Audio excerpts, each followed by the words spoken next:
What's up, everybody? Back with another Kenpom March Madness video. Late February.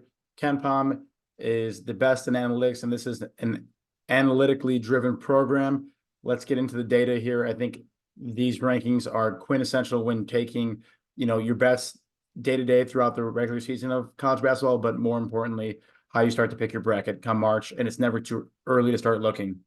Here's how the rankings shook up last week. Sliwa, we got a little bit of changings this week, which I'll highlight on the next slide here. But Houston staying on top. Really, that top five, I think, remain the same. It's only when you get to a little bit below that is when you start to see some shakeups here. So I highlighted some of the notable movers that went both up and down. What stands out to you here first in these last couple of weeks with some changing up in the college basketball Kenpom rankings? Yeah, so first one I want to mention, and I can't remember if we really went too much into them last video, but I absolutely love Tennessee. I mean, you see them there with the second overall defense in the country. I mean, that's been their calling card the last couple of seasons, right behind Houston. I mean, and that's a lot of reason people love Houston as a basketball team. They're just the best defensive team, play that hard-nosed, old-style basketball that is just so hard to beat, especially in college. You can't just rely on a team or a couple of guys to just hit a bunch of threes. So I think Tennessee is a great one to call out moving in or moving up um, a spot or two there in the top 10. But I think they can make a huge run. They beat the defending SEC champs, Texas A&M, by 30 plus last week. I mean, A&M hasn't had a great season, but they're still a pretty solid team. If you beat them by 30 plus, that's a huge win, even at home. Duke moved up, which I'm a little surprised by. I know uh, they did pick up some wins, but they lost at Wake Forest. And another thing to note with them, I haven't followed up on it, but Filipowski did get hurt in that game. Yeah. I think after the court storm, somebody ran into him. I So did there's see just that. another, yeah. So like, kind of that conversation came back up after like the Caitlin Clark injury earlier in the season. Mm-hmm. But just one thing to note, especially with a team so light on posts, like if it is of real injury or something that affects uh being pretty much he's the key factor on that team. I mean, there's I a lot of don't great guards, but doubt as that. far as the post players go, he's kind of what keeps them moving offensively. We called it with Iowa State moving Yep. down. All you. That strength of schedule too that you mentioned. It's a big I deal. think just kind of caught up to them. Yeah, I mean they lost to Houston being one of them, but I Mm-hmm. think Houston really solidified themselves again at number one. They beat Iowa State on the road, but then also beat Baylor, or can't remember if that one was on the road, but they beat Iowa State and Baylor, two teams here in the top 15 in Yeah, that Kenpom. Baylor game was crazy. Yeah, pulling that one out in overtime. So, I mean, just Houston solidifying themselves once again. Creighton, the big win against UConn, absolutely blew them out. But I don't look at UConn any differently. I mean, you're kind of due for those games every And now and then. they didn't move in Kenpom at all. Nothing really affected them in terms of where their ranking is, whether it be overall at number three or adjusted or defense. Their striking schedule, as we talked about, has to improve, but yeah, they didn't get dinged too much by those games are going to happen in college basketball. Right, exactly. So, yeah, I'm not buying too much into that loss. I still think they're one of my favorites to win the whole thing. Marquette too, though. I I don't see them as a top 10 team. I didn't see them as a true two seed last year in the tournament. Yeah. They lost to Michigan State. They have good guards, but they're not explosive enough. I mean, between Iguodala is a great post, but Joplin very inconsistent from the stretch four spot. They're not a consistent enough team. They can't pull it together, relying so heavily on those guards who aren't going to be hitting shots every single night. There's just not enough post presence for Marquette Mhm. for me to rely on them. San Diego State haven't been watching MWC basketball too much, but I mean they're always a threat, especially this time of the year. And then Kentucky was a big one that we talked about. It's a huge, the biggest jumper of any team, higher, moving up or moving down of any team that we're mentioning here. You can see they weren't even in the top 25 before we mentioned it, or before this week's view. What really was ailing them was their defense. There's still a lot to be desired with their adjusted defense being 76th best in the country. But the last time we looked at these guys, they were in the top 30 and their defense was outside of the top 100. So certainly that's something that's starting to come together. in small strides in the second half of the season for them. Yeah, I mean, you're seeing Calipari make adjustments. Like that is something they could potentially be in the group of, um, really in that tier that we expect to be able to win the whole thing. They Hmm. could still make that jump within the They next couple could. weeks They here very well with how could. fast they're already moving.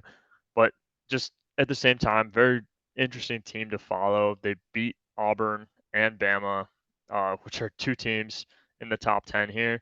Yeah. But on the flip side, then they lost at the buzzer to LSU, who's been largely a non-competitive team this year. I mean, Hmm. middling around 500, but never really making an impact. So just I would say once you get to this range, yeah, but maybe that's a team you want to take in March. You could get some value on them, like we talked last time. They could Yeah. beat anybody, lose to anybody.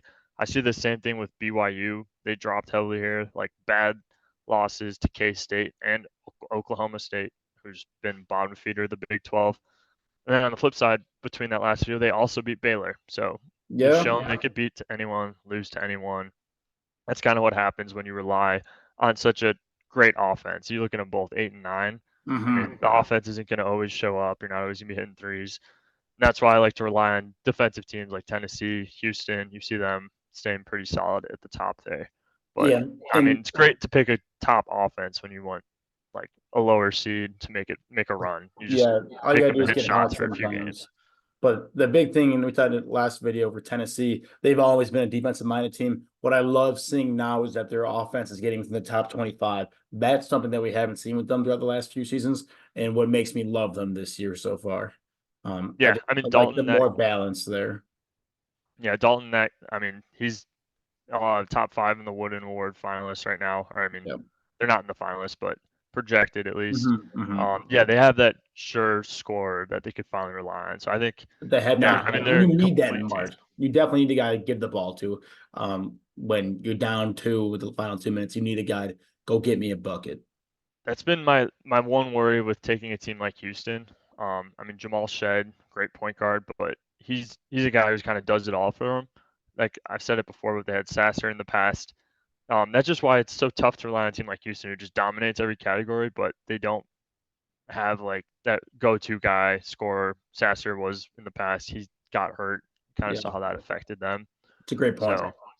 So yeah, I just that makes me worry with taking a team like Houston, even though statistically they play the best in most sound Yeah, basketball.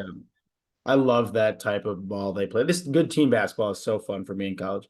Notable teams that are new to the top 25. We talked about Kentucky making the big leap. Wake Forest coming off a big win in overtime against Duke. And then you got Clemson and TCU sneaking in the top 25 as well. Anything you want to mention here from those other three teams outside of Kentucky? Yeah, I mean you're just starting to see some love for the ACC.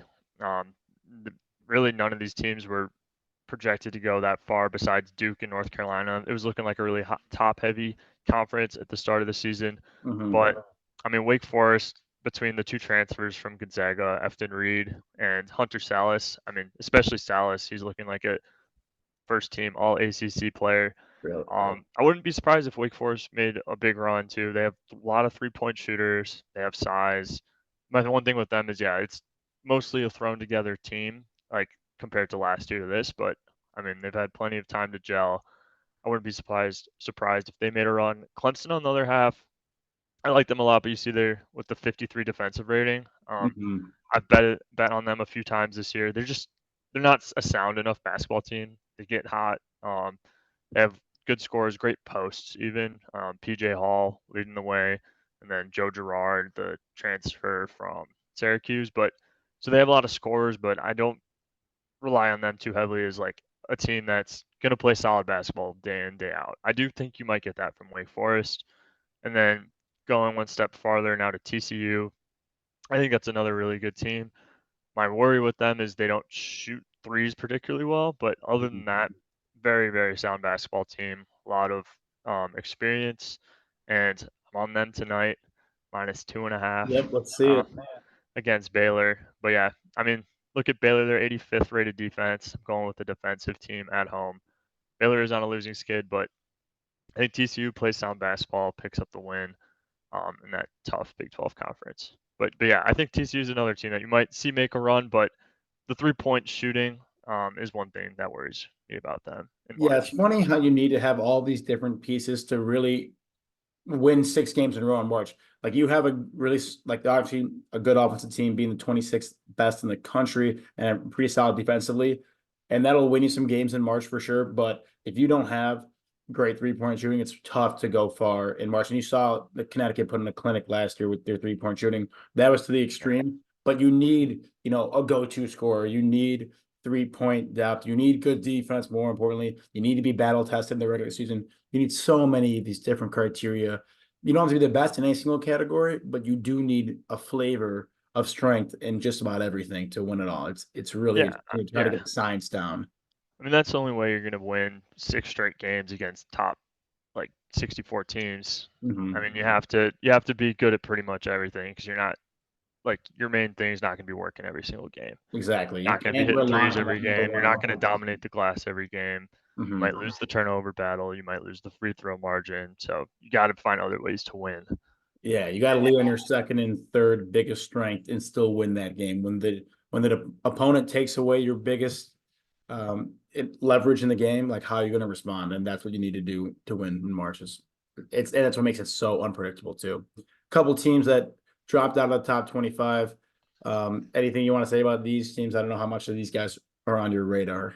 Um, not not St. Mary's through Texas, but honestly, New Mexico looked really dangerous a few weeks ago. Haven't been playing as great, but that's a team with several guards, all guys who could create their own shots. They Mhm. also have Nelly Jr. Joseph. He was old Rick Pitino, Iona guy, transferred to New Mexico. I mean, he's playing really great there. So I think New Mexico is a team that could also get hot, make a little run.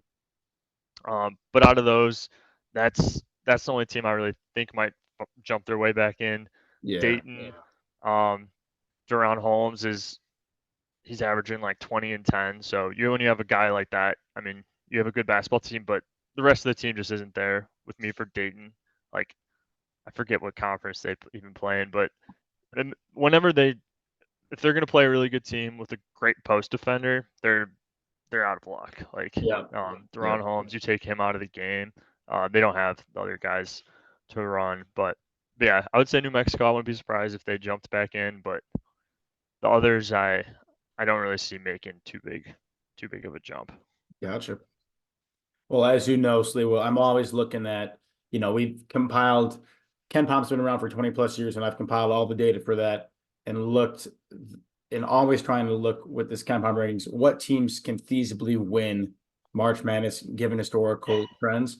No team has ever won March Madness ranking outside of the top 25 at the end of the regular season, including the conference championships in Kenpom.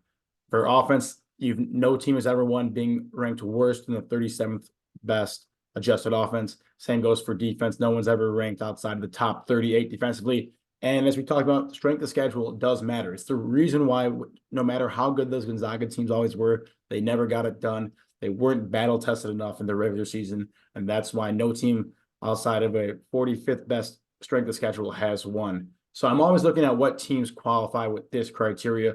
And it's changed up a little bit. Last week we did this. Houston was not in there. They didn't have a top 45 strength of schedule. They're now in with that. Purdue, no problem all around, making this again. UConn, notably not a part of this criteria. Arizona is. Auburn is not. Skips them. Goes with Tennessee, a team that we talked about that we like a lot. Is well-rounded. UNC making the cut there, skipping over Alabama, whose defense is really hurting this team, especially during their 8 losses. Yeah, it's hard to trust Bama. They You just let can't. Kentucky put up 115 points against them. Yeah, you can't take that team. That team will not win 6 games relying on the defense in March. And then some teams that some people don't have on their radar necessarily, Creighton and Marquette do qualify. Now, you mentioned Marquette, not necessarily your championship team, but they don't have to be a championship team for you to maybe put them farther in your bracket than you normally would in March. That was what happened with Creighton last year. I had them going very far in my bracket because of this criteria, and it did me pretty well. Now, it doesn't mean you have to take them in a win, but I put a lot of stock into this. Now, there are Yeah. some teams that are just outside of this Sliwa that need to improve in one aspect, and they're just on the cusp. That's UConn. I'm going to keep day after day, game after game, I'm going to see how this adjusted strength of schedule goes. If they're like 46, 47, I might take them to win the whole thing. If they stay at 60 in their strength of schedule, I, I'm not going to do it just because I believe in Kenpom being the Bible, basically. If there's a team that can defy these 25 years of stats, it's UConn. But right now, they're not a championship team with their strength of schedule. And Auburn's the same way, just a hair below UConn and what their strength of schedule is. Duke trending in the right direction with their strength of schedule, but still not there, but getting closer than the two teams behind them. Kansas, the closest team out of any of these, they're just on the cusp. Their offense is 38th in the country in Kenpom. The best or the worst offense to ever win championship was 37th. So they're right there knocking on the door. And then a couple of Big Ten teams that are right outside as well. Michigan State needs to move up 4 spots to become eligible with a pretty strong defense and strength of schedule. And Wisconsin, the other Big Ten team, needs just to move up 7 spots defensively, get a really tough strength of schedule and pretty good offense, but they're just right there as well. So, Yeah. it's easy to say that I think UConn's going to be an incredibly popular pick this March, and how could they not be? Especially we haven't had back-to-back national champions in March in a long time. But I think it's a great spot to zig when everyone's zagging here on UConn. Just to it's hard to win your bracket when everyone's picking the same team and that team wins. You gotta have some variety. I think a great way to differentiate yourself this March is to not take UConn to win.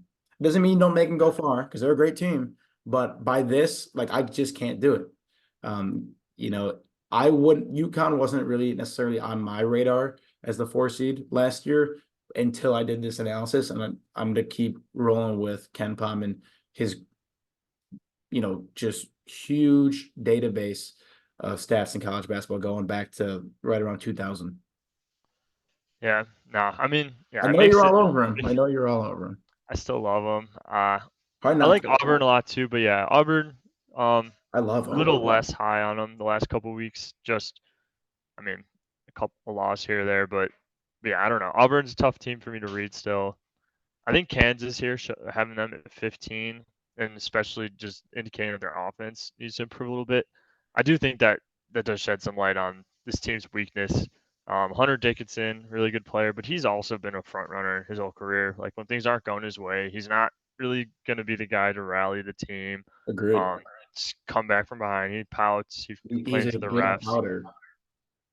So yeah, I think it's hard to rely on Kansas offense, especially when then Kevin McCullough, you're relying on him to be your number one. He's been a great role player over the last few years, but it's asking a lot for him to step up and be that number one scorer outside of the paint. So yeah, I think it does bring some good light to Kansas. Michigan State and Wisconsin have both been so frustrating. I mean, the Big Ten is just beat up on themselves pretty Hmm. much the whole season. Illinois somehow jumped up, but even that defensive rating is now 61st in the Yeah, I was country. gonna make a comment about that. Their offensive ranking moved up. Now they're at number 4, and their overall ranking moved up from 11 to 10, where their defense dropped. And for me, that's worse in my opinion. I'd rather them stayed at 11 and got better on defense. That's just a bad omen. You will not win a March with a bad defense. We talked about it. I'd rather have a weaker offense than a really strong defense because at least guys can get hot. Like right at number 4, like that you're expecting those guys in Illinois to go out every night. You need TSJ, Domask, or Coleman Hawkins to go put up 25 for you. One of those guys got to put up 25, or you're not going to win. Together, those guys got to put up 60. And like, if you go Yeah, with the defense, the one time that doesn't happen, you're not making money stops on the other end of the court, and then there's your marsh. And it happens to them every year, quite honestly. So yeah, I'm yeah. not I'm reading not too really much into expecting that. any different. I would be surprised if they made it to the Elite Eight. If the pessimist in me says I'll be surprised to make it to the Sweet 16, but being a top 10 team in Kenpom, they should make the Sweet 16. I would be surprised they made it out of that. I will not be putting them any farther in my bracket. No, me neither. I mean, I think Sweet 16, depending on the matchups. Yeah, Like, you could get a really tough bracket. Like I think the way I'm looking at it, I think they're going to be a 4 seed best case. They do well then the season a 3 seed. I don't think they beat a 5 seed, or I could see them like an 11 seed always goes far in the tournament. I think the 11 seed could beat the 3 seed Illinois team. Like that's kind of where Yeah. my head's at, trying to really think ahead in the future. Yeah. No. Yeah. I think the Big Ten as a whole is not a very strong showing other than You don't Purdue. want to take them in March. But even Purdue scares me. We talked about having that go-to guy. It's I great don't. that Zach Edey, and he really is there. I mean, it's hard to want a better player in college basketball, but it concerns me that he's not a guard. I know their guard stepped Yeah. up this year, but it's not often you get a center to be like your go-to guy. Like you need a transcendent player like an Anthony Davis to take you to the championship and win it there. Like it doesn't happen often, and him being much less athletic than an Anthony Davis type center and Oscar Sheway type center. I don't love Purdue for that reason. I Yeah. go No. I mean, I have to agree. I I mean, go back the to supporting cast is better. They should go further, but I'm still gonna have a hard time taking them all the way. yeah. I'm excited to see how this keeps the shakeout week in and week out. I think just by nature of how Houston plays and how dominant they are, and they're playing in a much better conference this year. I would be surprised if they fell off from number one. But what I really will be watching is how Connecticut, Auburn, Duke, how their strength of schedule trends. Teams like Alabama, Kentucky, who are incredible offensively, how is their defense going to trend week after week, and how some of those teams on the cusp start to shake out too that are right there on in terms of qualifying for like this Kenpom holy grail of teams that could win the championship. So a lot to Yeah. consider. But Yeah. good stuff. Keep an eye on these rankings week in and week out, guys. We'll continue to update them and give you feedback. This is only going to get more and more important as March gets closer. So definitely subscribe to this channel and keep getting this content week in and week out so you can make the best decisions when you're filling out your bracket come March.